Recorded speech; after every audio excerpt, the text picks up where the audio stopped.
আসসালামু আলাইকুম। আশা করি আল্লাহর রহমতে সবাই সহি সালামতে ভালো আছেন। আমি আজকে বানাবো খুব সহজ এবং সাধারণ একটা রেসিপি, তা হলো চিকেন ফ্রাই। খুবই মজার এই রেসিপিটা। ঘরে থাকা মশলা দিয়ে আপনারা এই রেসিপিটা তৈরি করে নিয়ে নিতে পারেন। এখানে এক্সট্রা কোনো মশলার প্রয়োজন নাই। হাতের কাছে যে মশলাটা আছে এটা দিয়ে আপনারা সাধারণত এই চিকেন ফ্রাই মজাদার রেসিপিটা তৈরি করে নিয়ে নিতে পারেন। তাহলে চলুন শুরু করি।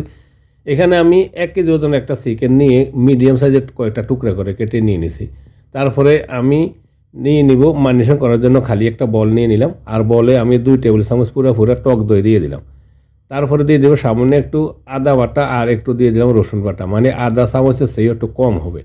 এরপরে দিয়ে দেবো কিছু গুঁড়া মশলা। এখানে দিয়ে দিলাম হলুদের গুঁড়া, লাল মরিচের গুঁড়া আর জিরা গুঁড়া, আর সামান্য কিছুটা দিয়ে দিলাম গোলমরিচের গুঁড়া। পরিমাণ মতো আপনারা মশলাটা দিয়ে দেবেন।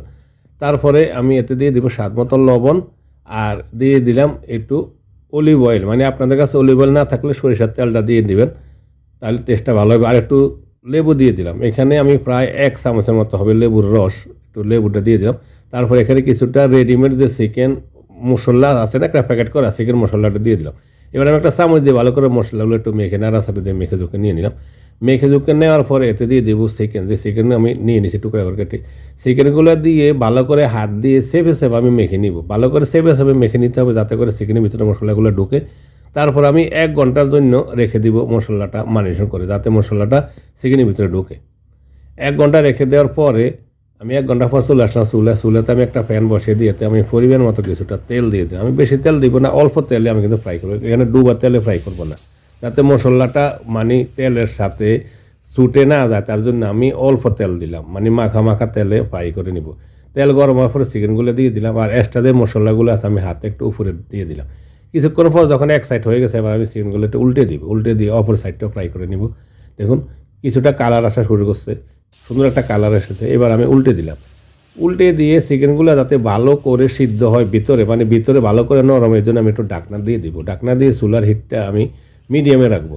ডাকনা দিয়ে আমি প্রায় 6-7 মিনিট রাখলাম চুলার হিটটা মিডিয়ামে। 6-7 মিনিট চলে আসলাম, এতে করে ভিতরে চিকেনটা আর একটু সিদ্ধ হবে ভালো করে। তারপর আমি আর একটা উল্টানি দিব। আমি মোট 4টা উল্টানি দিব।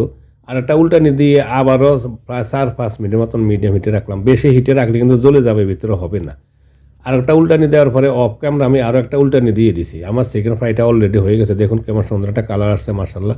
ঝটপটভাবে সহজে আপনাদের রেসিপিটা দেখানোর চেষ্টা করেছি।